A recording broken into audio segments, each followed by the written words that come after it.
Use this report if you'd like to understand more about the trade tariffs related to certain species.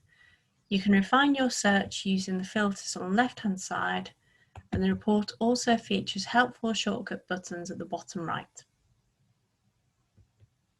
For this example, I've set the filters to look at the codes related to the imports of small pelagic fish only. The report is refreshed with the relevant commodity codes and tariff details.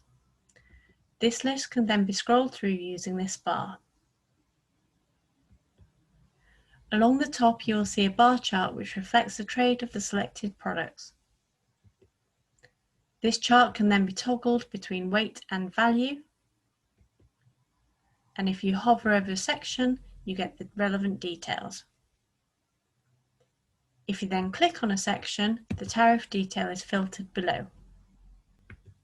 If you'd like to know further information regarding the tariffs, simply click on the relevant code. You will then be taken to the appropriate gov.uk webpage. If you cannot find the product that you are looking for, please consult the government website, a link for which is provided here. It is also important to note that the tariffs quoted on this site are indicative and subject to change.